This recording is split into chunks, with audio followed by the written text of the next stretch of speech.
Hello,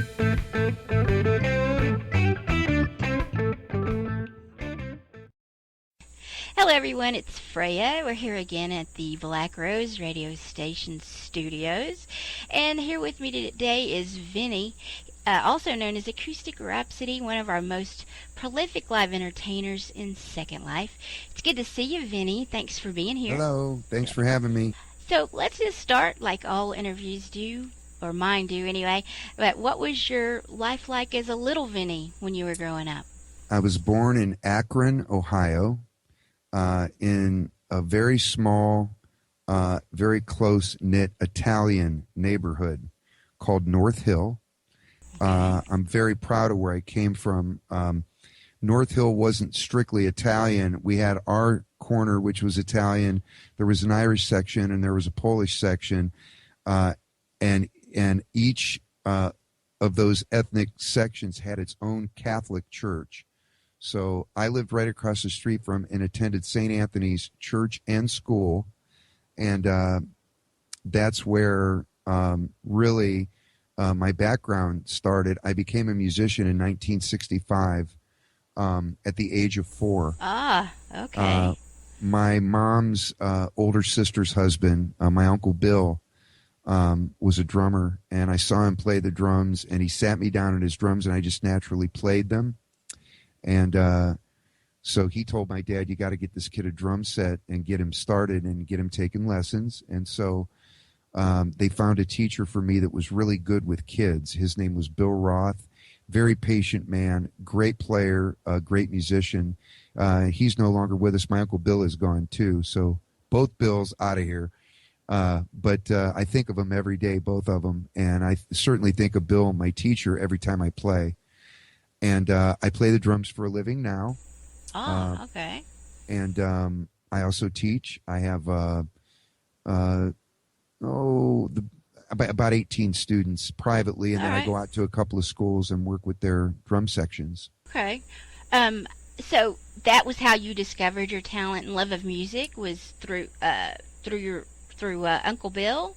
Yeah, I mean, so far as I can remember, it was that and the Beatles. When I saw Ringo on television, like so many hundreds of thousands of us, in the that was what they call in the music business, they call that the boom, because the guitar companies and the drum companies took Beatles were on Ed Sullivan February 9th, 1964, and from the day after that, February 10th, it took them 2 years to fill the back orders for the drum kits and the guitars. Wow. It was just a like drum that. rush. And I was a very young member of that boom. Yeah. But very important part of my development. All right. So the Beatles and Ringo influenced you. Did you have some other influences and inspirations? At that age, I was a Beatles Nazi. I would not listen to anything else. My dad would try to feed me jazz, and he was a huge jazz fan. And I did pick up from my teacher, because he assigned me things to learn, really strange things that were popular at the time, like Herb Alpert and the Tijuana Brass. And I was made to learn all of the hit songs that he had, and then the Ramsey Lewis Trio, which was really rhythm and blues more than it was jazz, and then some Motown. But and then he had me learning stuff like "Make Me Smile" by Chicago and things like that. As the '60s came to a close, I started to open up a little bit, and by the time I was 13, 14 years old, two major things happened. One, I started to expand my horizons, because first of all, there were no more Beatles at that point, and secondly, because as you get older, you begin to crave experimentation. And the type of music that I was most drawn to, for whatever reason, was something at the time that they called English progressive rock, which included bands like King Crimson and Pink Floyd and Emerson, Lake and Palmer, and of course Yes and Genesis, and these all became my favorites. So I was greatly influenced by those bands and by those drummers. But the other thing that happened at that age was my dad was driving home from work, and he saw a big garage sale. And he pulled in to see what they had, and he bought me an acoustic guitar. Ah, And in about 2 months, I taught myself. And so that's when I started playing guitar, and it always was a hobby, but not like a blow-off hobby. It became, since the drums had become so serious for me and then eventually became my occupation, hmm that became my relief. And then a little while later, I became a songwriter. And I really was shy about the singing part until I literally got into bands and realized how important it was, if I was going to stay working as a drummer, to be a vocalist as well. So I started singing in bands. And then when I started writing songs, of course, you want to sing your own songs. right. And so then this whole side of me that you're talking to me about today began to develop then during the 70s. And then I was on the road through most of the 80s, and then came off the road latter part of the 80s, settled down and had a family. And the guitar was always there. And that was my wife used to call, my ex-wife used to call my guitar my mistress. Uh, See, I didn't know this part about the songwriting, or that started fairly early too. Oh, yeah. Yeah, I've been writing songs for a long time. I've gone years and not written a song, but I've got songs that go back certainly to the mid '70s. When did you realize this was going to be a career? It was going to be a lifelong mission. You don't realize it. It happens to you. And I've worked regular jobs as well. I was an advertising sales account executive for Time Warner, because I had a house gig, which means that I didn't have to move my drums around or travel. And I was playing in one location, and that lasted quite a number of years. And so I was able to develop a career during the day alongside that. I never, from the time I was 17 until now, I've always been a teacher as well, except for those years when I traveled. So I've always had a bunch of balls juggling in the air like a juggler, and the music has always been there. And what ended up happening was my kids grew up. I ended up becoming a divorced person, and I'm at a station in my life right now where just simply my lifestyle and lack of heavy financial responsibility enables me to play music for a living and just teach. So I'm essentially, I don't work a regular job anymore. And it's working out actually very well. So it's been a lucrative endeavor as a Yeah, I profession. don't think if I still had the kids in school and, a wife to support and a mortgage and all that stuff, I don't think I could manage. But the way things stand now, yeah, it's going very well. What would you say is the most challenging aspect of being a professional musician? Probably, it's really no different than any other job, because it becomes routine. So, and it doesn't come if it's your passion and you love it, it never becomes routine in a bad way. It becomes routine because you're enjoying what you're doing, but most of the time it's easy. And it's easy because you do enjoy what you're doing, even when you're doing something difficult. So you ask what the most rewarding part is, and that is, I couldn't have answered that question at 35, because at 35, I still felt like I was 17. But now at 54, the most rewarding part is that I thank God every day that I'm physically fit enough to be able to even do it. Mm-hmm. Because that is a major issue, being a drummer. I'm also very grateful that I have the guitar, because I rarely get out and do a solo act in real life or in First Life. So this part of me exists mainly here in Second Life. And what I do musically in real life is very serious, because if I don't do it, I don't eat. Right. But it's not what I do here. How far do you travel for your gigs? In the band that I'm and we try to keep it within the state of Ohio if we can. Now, there are times when we do have to travel, because the money is there, and it's worth it. but it's not. But it's not a very frequent thing. So far, and I'm very fortunate. The band that I play in has been together for nearly 50 years. Wow. And I've been in the band for 20 years. Come 2016, so 19 at this moment that we're speaking, and so they were already very well established when I got the gig. But they started in the basement, back in 65, 66.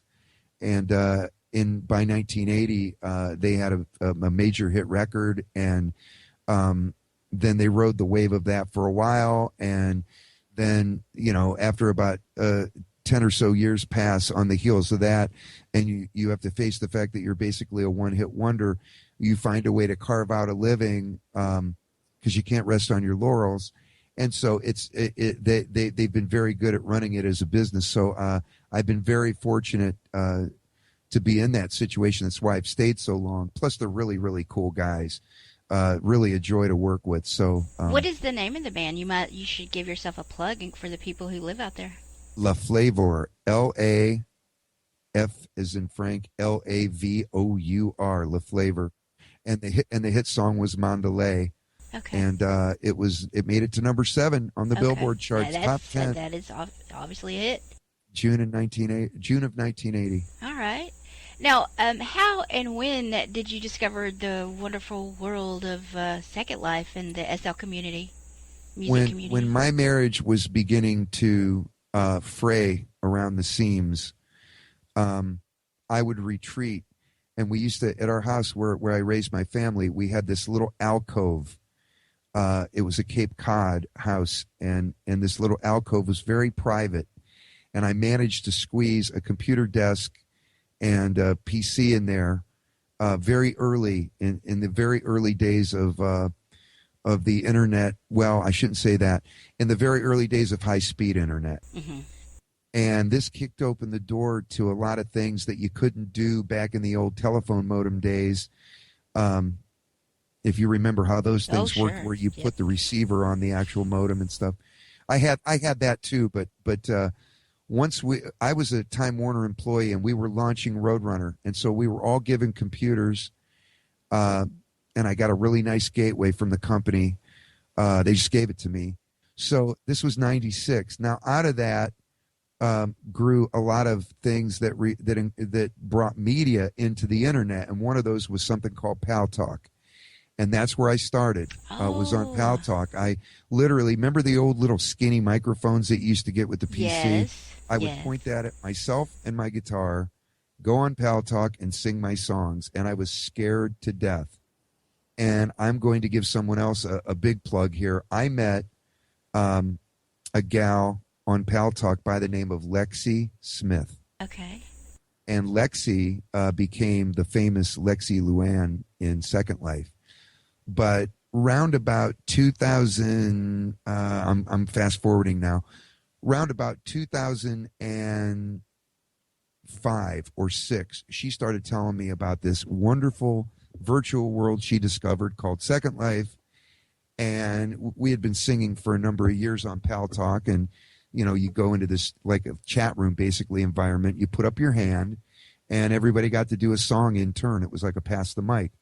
And she's like, you got to come to Second Life. You can do your originals, and you can do a whole hour show. Wow. And then she said, this is the equipment that you have to get, blah, blah, blah, blah, blah. So I tried it. I joined and my avatar's name was Vincent Carpathia in 2006. And Freya, I could not get it to stay on my computer screen. It would just freeze. I'd see this naked guy standing there with his arms stretched out to the sides. I was like, okay, this is bullshit. So anyway, all right, so I realized, I did a little research and found out, you have to have this kind of graphics card and blah, blah, blah. So it took me until 2008 to actually enjoy SL. And then so I met up with Lexi there, and she started taking me to shows. Well, the guy she took me to see was called Zorch Boomhauer, who is now has his display name is now Jack Kinnegree, which is his actual name. Okay. And once I heard him and I heard the quality of his original songs, I started thinking through my original songs in my head, and I was like horrified. No, I can't do it. I can't sing these songs for people. They're too fruity. They're too this. They're too that. And I was scared. So I found excuse after excuse after excuse to not buy the right equipment to actually podcast shows and have a stream and do the thing. Mm-hmm. And eventually, Lexi and a few of and Jack and a few of my other friends in Second Life. So I came to Second Life all that time, but I just never did shows. Eventually, they twisted my arm enough where I said, "Screw it! I'm either going to put my best foot forward." So that took until 2012. So it took me from like '08 to 2012 to actually do a show. And Desi at the Surfside Hideaway was the first one to hire me. Yes. I wrote a song the morning of my first show, which I still do to this day, about doing that first show. It's rather humorous. Uh-huh. And it was because they stuck me on after Kinnegree and Polarita, who are two amazing songwriters on this grid. And so I had to follow them. Uh-huh. And that was, it was horrifying. Your first show. Yeah. But then the next thing I know, I was booked all over the grid. And I had to go away for a year. So I left for a year, and I've been back for probably about a year and a half. And it's been, I have to mention Dolly because I came across Dolly at someone else's show at Bundy's place, which is at the time called B&B's. And how long ago was that? It was a little over a year ago. And Dolly, I had another manager at the time that was helping me get bookings, and Dolly started saying, she was the first one that opened my eyes to the idea that Second Life is such a social environment. Mm-hmm. And when I began to realize that people don't just want to come and hear your music and make you feel like you're cool. You can get floating text that says "I'm cool" and wear it above your head, but that's not why people come to hear you. They want to be moved, and then they want to actually get to know you and be friends with you. And I was very closed off before Dolly, and so she got me ingratiated into this kind of environment where there were a lot of musicians that supported each other, but it was not only that, but they all had nice followings that then suddenly became Vinnie fans. And then it began to take off. And I haven't looked back. We're doing very, very well. We're doing good business everywhere we play. And I'm getting notices every day for you. I mean, I'm like, he's a busy guy. Yeah, and the thing is, I never intended for it to be that way. But it happens, and it's nice for people to ask you to work at their venue. And sure. I'm not big. We'll get this out of the way right off the bat. I'm not a big money guy. I don't come in here as a professional musician and put this great, huge premium on my talent or my ability to entertain people or to make people laugh or to make people enjoy the music. I'm doing it because I'm passionate about it, and it's not like I'm throwing myself out there for free. We do just fine. It's just that I'm not one of these guys that goes out there and closes down venues because I put this huge price on my head, and I'm actually very much against that. Yeah. So as a booking agent, I mean, you can feel I feel the pain of all the people that are trying to pay everybody for to actually have an active community. It's expensive. We're doing great. I've ever since Dolly started to get involved with putting me into really, really nice places like After Dark or Key West or Seaside Lounge. Gosh, I don't want to leave anybody out. I told you I played Surfside. I've been doing Pranksters for years and years. I do the Dirty Grind, which is an incredible, incredible artists community that they've established there that really promote. They really are interested in promoting original music and getting it heard. I've gotten so fortunate that I've never had to think about the money part of playing in Second Life.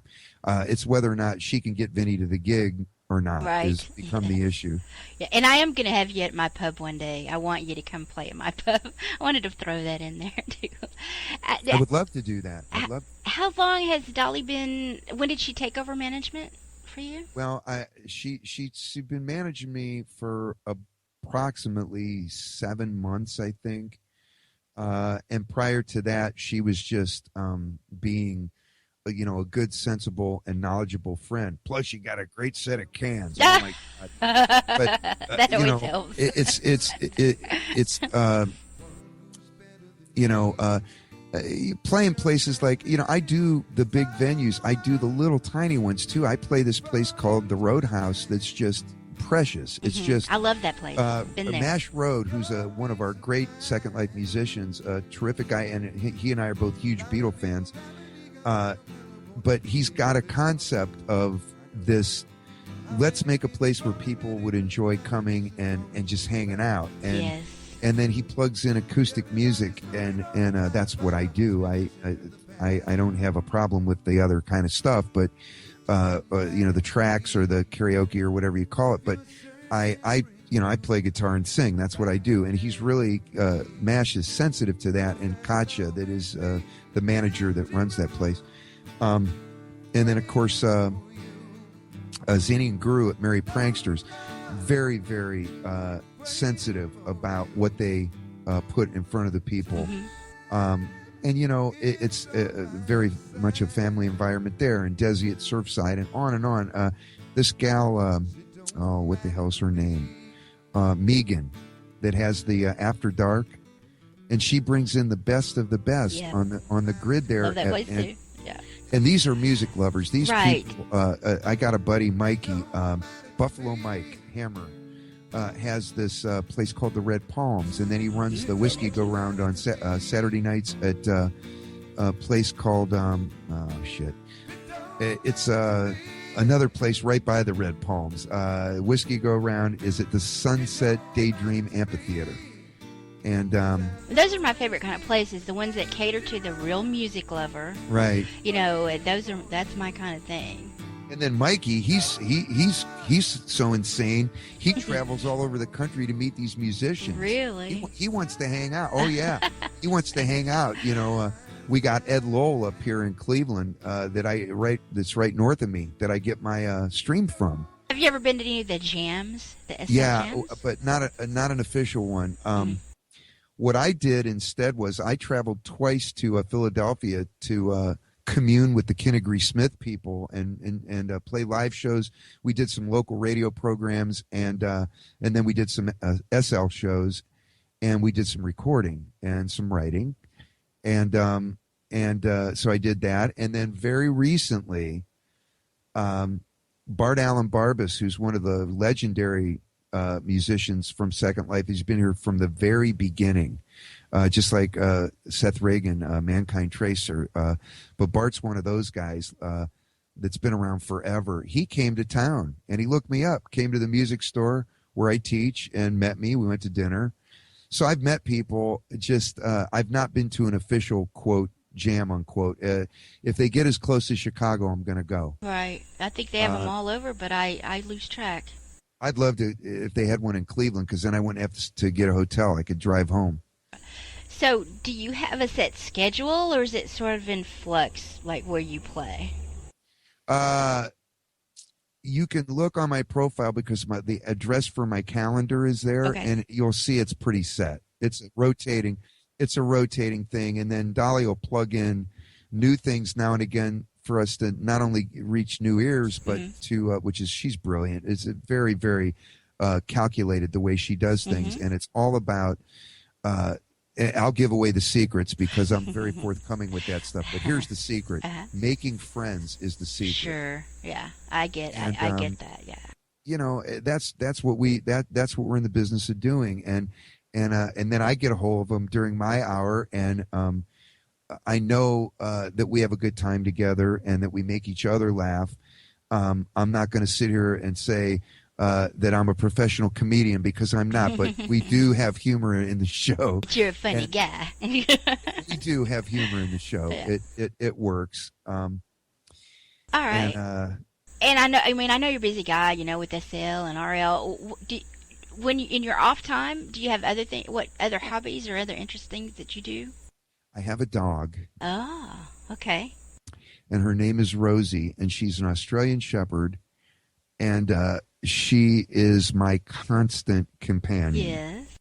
And when I leave her to go play in real life or to go teach, she gets very stressed.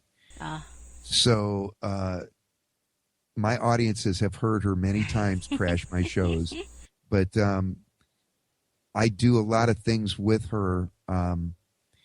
We go to dog parks. We have an acre that we live on that she's able to run around in, and we're in the autumn season oh, in my Ohio favorite. right now, so she's having a blast. And she has become my I don't call it a hobby, but aside from my family, she has become my main activity and source of joy, I suppose. Hmm. I don't really do other than music. I don't really do much beyond that. But I keep fit through the music and through Rosie because she's a handful. I would imagine drumming keeps you pretty fit. Or Yeah, and we're very much a high energy dance group, oh, and okay. we do stuff from all eras, including all the very current stuff. So all the the stuff that's out now, a New Republic and Bruno Mars and all that stuff. We're doing that stuff. How did those guys? Contemporary. I'm sorry. Go ahead. Go ahead. No, I was saying, how did those guys feel about Second Life? Do you ever think you'd see them in their dual streaming with you as a band? But they have all listened to my stream. Nobody's interested in doing something that's so gaming / graphics oriented. Now, here's the thing: we are on the cusp of dipping our toe into a new grid. It's coming. Oh, really? It's coming faster than you think. Yeah. And I wasn't aware. that new grid, which I can't remember what it's called now. Ask Dolly; she'll tell you what they're calling. Okay. But the next generation Second Life is going to be more friendly to the common computer user and tablet user and even smartphone user. Oh, that'll be nice. So, my kids don't go in Second Life, but they listen to my stream all the time. My mother, 86 years old on the 2nd of this month she was. She listens to my stream all the time. And, I can also be heard on Grind Radio. I can be heard on something called Indie Spectrum Radio and Decadance Radio. So they play my original songs on those radio stations. And you can have Dolly send me any other information as well. I have your regular information I'm going to plug in the credits. Well, her and I are brother and sister, so now our Second Life children is all extremely slow on the uptake. Uh-oh. One of them has a foot growing out of her head. And, you can ask Dolly anything. She'll tell you she'll fill in all the gaps. All right. And now I'm going to go all James Lipton on you for a second, just for fun. Okay. James Lipton? Yeah. Okay, wait, let me do it. Was Fuck! That, was that your first answer? What is your favorite curse word? That was my first question. Actually, that's not it. Okay, well, tell me. My favorite curse word is, I think, the most important word that's ever been uttered in English. Uh-oh. And it's bullshit. Bullshit. Okay. And then I've actually, because I'm an animal lover, I've actually expanded my horizons into dog shit and horse shit. Okay. So well, that's my favorite. I think for exclamation, I don't think you can beat fuck. Personally, as far as an exclamation. Personally. Okay, one. And here's just one more. If there is a hereafter and it exists, what would you like to hear your creator say when you arrive? If there's a hereafter, which, by the way, I must say that the most intellectual rationalization is to believe that there is. Mm-hmm. And I will tell you why. Okay. Because if there isn't, you can never kick yourself in the ass. You can never regret it. Nobody could ever call you stupid. So don't be a fool. Take the high road and go ahead and believe and cover all the your stuff. bases. Yeah. Believe all the stuff. I sincerely believe that there is a hereafter, or So what would you you can like your call it creator? whatever you want. What would you like your creator to say when you arrive? What I would like him to say is, and I mean this with all seriousness, so I will break character for a moment Okay, go and be ahead. serious. Okay. I would love for the whatever or whoever that being is to say, Vinnie, welcome home. Okay. All right. Now, that's not what I'm going to hear. Uh-huh. Okay, well, the question is what you I will would like step off him the to say. cloud and the Okay. creator will look at me, shaking his head and go, douchebag. I guess we're going to let you in anyway, right? That's the hope, but you know. There goes the neighborhood. That's what it's going to You say got when Surfside on Monday at 1 p.m. your time. Yeah, and I hope the stream, you got a good stream, good nice stream to reach up there. Okay, and as we wrap this up, which we're about to do, is there anything else that you would like to say or add that I haven't allowed you?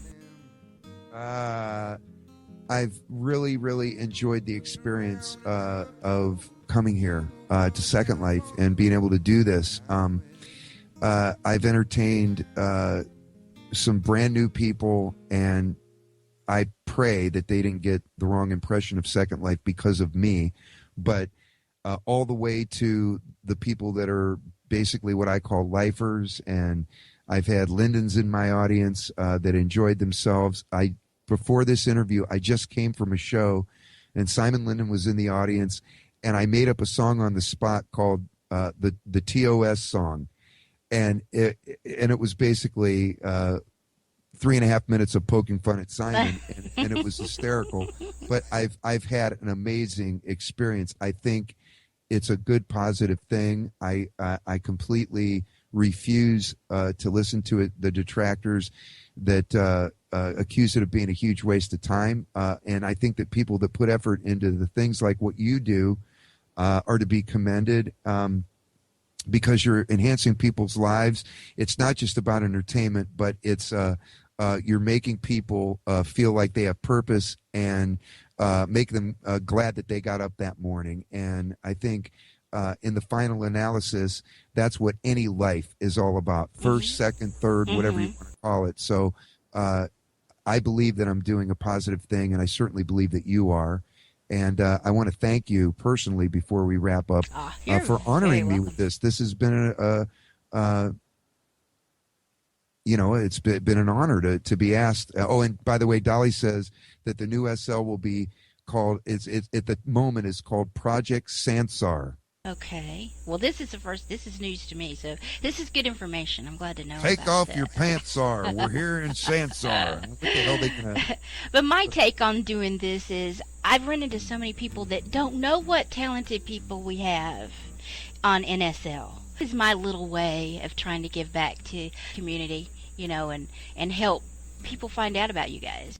You're talking about people that I not only have an immense amount of respect for, but that I am inspired by, and oh yes, I will say it brazenly, that I steal off of.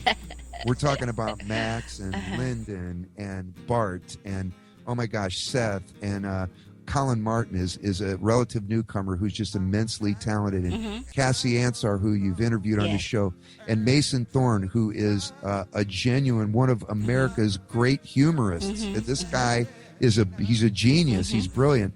And Wendy Curtis, who's one of the entertainers at Merry Pranksters, and oh my gosh, I so many. I mentioned Lexi and Jack. There's a guy called Winston Ackland that's brilliant. You know who these people are. Chili Hernandez, amazing voice. This gal, Ren Enberg, and she has a partner, Kwai. She's got one of the best voices I've ever heard. I mean, you're right. There's such amazing talent here. Bat Masters, Beth Odette's. I just did a dual stream with Beth last night, and she's brilliant. I mean, she never rehearsed one song with me, and she plays all my stuff perfectly. This is amazing. Well, great, Vinnie. I want to thank you for being here, and Vinnie's contact information is going to run right after this in the credits, so stay tuned. And it's been a lot of fun and a great pleasure, and thanks so much for taking You said we were going to show my butt on this thing. I don't recall you promised me saying that, but my fans expect I can accommodate. I will accommodate whatever you wish. Okay. Thanks a lot. Don't zero in too close. Just you got it about halfway back. Is it mesh? As long as it's Uh, mesh. I didn't mesh my pants today, but I'll tell you what. Mesh Yesterday I had the pants. beef tip. Um, anyways, thank you for having me, Freya. You're a wonderfully objective interviewer. Good luck with your show, Well, thank you. I hope that this goes a long way and that a lot of people will see your work. Yeah, well, thanks a lot. So, feeling my world start to turn, and I taste every moment and live it out loud. I know this is the time, this is the time for me, more than a name or a face in the crowd. I know this is the time, this is the time of my life, the time of my life.